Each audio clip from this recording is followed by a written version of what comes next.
Good morning, everybody. It is a cool late August morning here in North Idaho.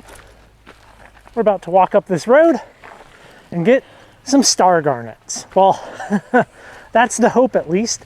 We are walking up to the Emerald Creek Garnet dig. Now this is interesting. It's like a fee dig, but it is put together by the U.S. Forest Service. So there's a parking area back there. You make your reservation. You pay 15 bucks each. Oh yeah. Yeah, 15 bucks. Yeah. And yeah, you pay 15 bucks. Pretty good. And you get to come out and get up to 2 pounds of garnet. In 3 hours. In 3 hours. 3 hours. And it's pretty easy. They are going into the creek, scooping out material, bringing it all the way up this road that we're walking into. And there's screens and troughs with water, and we're gonna screen for garnets. That's the plan. The garnets out here can produce 4-ray and 6-ray stars when polished up to like a 3000 grit. There's a lot of interesting things said online. I'll leave it there. Interesting things. Basically, everybody thinks they're a star garnet expert. People will be like, 10% will star, 50% will star, everything stars. Cut on this axis. Do all kinds of things to try to get the best stuff. And the reality is, the U.S. Forest Service is scooping out of different areas in the creek, different areas of the deposit. Therefore, what you see here today, or what you experienced here 4 years ago, and what somebody will experience in 10 years, is different. So, I don't have a lot of experience with garnets or star garnets. Patrick Donahue, however, has done more experimenting with the garnets and like how to cut them and the different zoning and all of that stuff than I think anybody else. I'm going to drop links to 2 of his videos discussing these topics. They're really good. I would suggest checking them out after you check out this video, but we'll, why is this so, why am I out of breath? Very uphill. It's very uphill. If you're unable to walk up this steep hill, thus that's why I'm out of breath, I guess you can request the gate to be opened and you can drive up and have access to the site that way. This is pretty good if you can't walk a half mile. Right down there is the little shack that you check in on it. This right here is the pile of dirt. We're gonna fill up our buckets. We take them over, we screen out the course, and then we'll go down the hill to where the troughs are and wash. And that's the screening station here.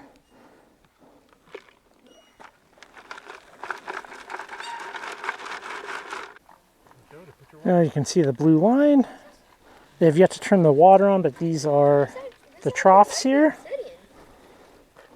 Looks like I'm at the head of it. But we're gonna wash the material that we just screened, and it's basically a rinse and repeat here until we're done. Nice 3 hours from now. Here's some matrix pieces already sitting here. People don't want them, I guess. It's nice mica schist.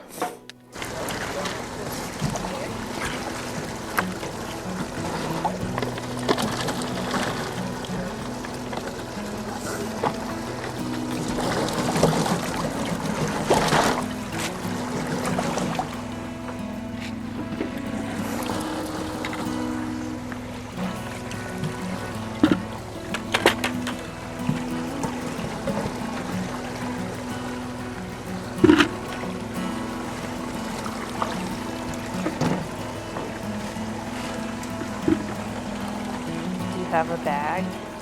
Yeah, I have some.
that was a lot of work.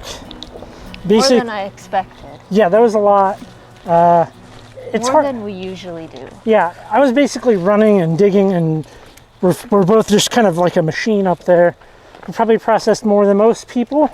We weighed out, and I was a little over a pound, and you were a little under a pound, which is good. We got some really nice stuff. I got a nice matrix piece.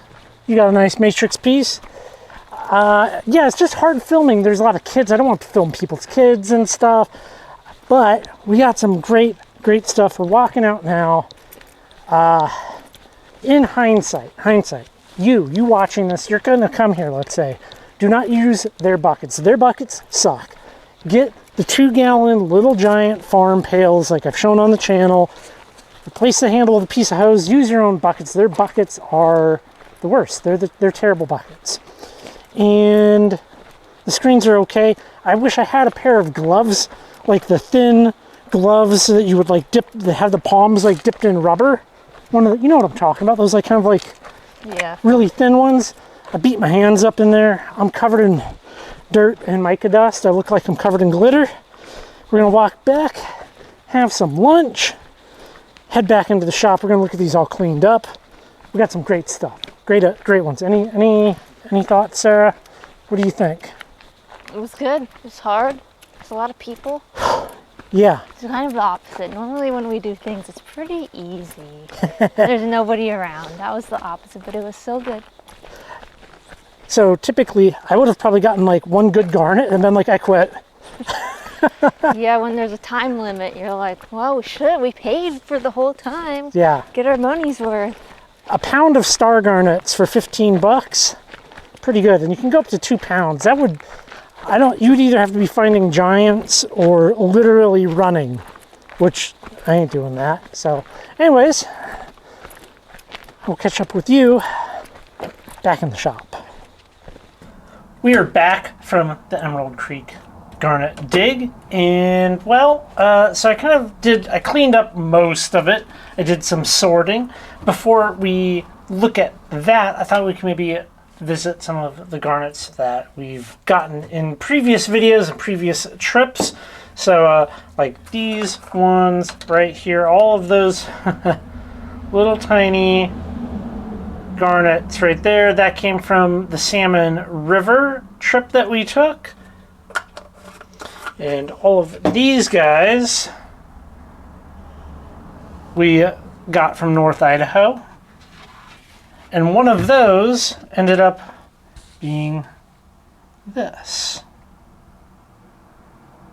Now I did clean up these faces, but I'm very happy with that as a garnet. We have a little tub over here of what I would call garnet bits. And some of them, I mean, you can really see the color with some of these garnet bits. Let's find a good one, find a thin one, a thin piece maybe. Yeah. So there you can really see the color. I mean, when they are thick, you don't have enough light going through it, really. Well, those are the garnet bits that came from there. We did get a couple of matrix pieces. Here's a piece of mica schist with some garnets in it. And Sarah picked out this one as her matrix piece because you get to take a matrix piece there. I think you can take whatever you want. Oh. Matrix pieces. Well, there you go. Yeah, maybe you can take more. Yeah, so there's that. The good ones, or the bigger ones, you know, these do have a fair number of cracks going through them. Now, in theory, we will be able to find the star pattern in these somewhat. Okay, so I just want you to imagine an asterisk running through a garnet. One of the problems, though, is you can't see it on the exterior. You don't know the orientation that three-dimensional asterisk is going through it. So let's say it's running in that orientation. Well, if you flipped it over to this orientation and you would grind that side, you would only see 2 lines, which would be the tips of that shining all the way through. Does that make sense? Yeah. Yeah. You're looking at it from this way or from this way. Yeah. So, in theory, you would want to do everything. You'd want to grind a sphere, basically. I'm sure people will chime in and be like, they'll push up their glasses and be like, actually, you have to do it like this. But, okay. Well, where's the evidence? I've yet to see somebody take 50 high-quality garnets, unfractured, and sphere them and show axis orientation as evidence. I haven't ever seen that. I don't think anybody's ever done that. We did get about 6 absolutely flawless garnets up there. And I'm not going to do anything with these other than keep them in mounted thumbnail boxes, because that's my preference. I did make a poor attempt at finding a star pattern. I took one of the garnets that was a little bit bigger than a hemisphere, and I attempted to grind on it. And so I have a couple of problems.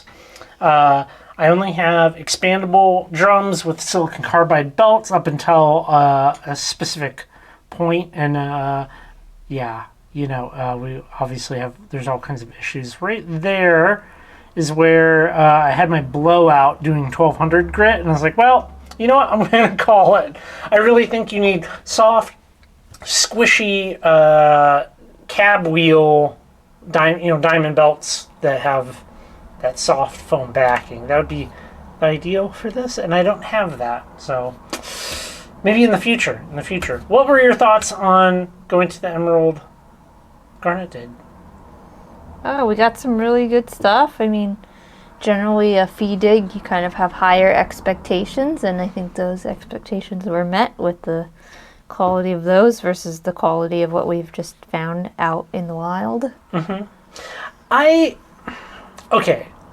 There's no question as to that I like rocks. I like rock people, right? I'll chat with somebody about rocks. I can do that.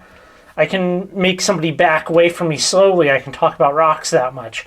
The people that were at the Emerald Garnet dig were not necessarily rock people, in my opinion. There was like like people were having a mandatory work outing or something. Yeah, something like that. They're all coworkers, not really knowing what they're looking at or the context or the significance or so. And I feel like when you show up and there's the booth and like the ranger's like, oh, this is how you do it, people weren't listening. Yeah. Because people kept being like, hey, how do I do this? What is this? Where do I sell this? And I don't know, it was just kind of uncomfortable for me at times. Yeah. It was really busy. They really packed a lot of people at the beginning, and then it definitely thinned out. Yes, it was a lot of work. And like I said in the video already, bring your own buckets, bring your own stuff, bring some good gloves, and have at it. For $15 each, mm-hmm. and getting 6 really perfect garnets, I'm happy with that. And some chips and some big chunks, right? I'm okay with that. Maybe I'll throw these in a jar, and they'll be like the other ones that we have. And who knows? Maybe someday I will have the skills and tools to do something with these. Find the stars. Yeah, to find the stars. Well, I would recommend it. It's pretty easy, and there's camping in the area, so you could always camp the day before, show up bright and early in the morning. I wouldn't want to do that in the afternoon. The afternoon runs? No, don't. As somebody who I prefer working in some nice cool weather. Mm-hmm. Yes. Well, Any other thoughts? All right. No. Well, hey, thanks everybody. Go check out the Emerald Creek Garnet tag.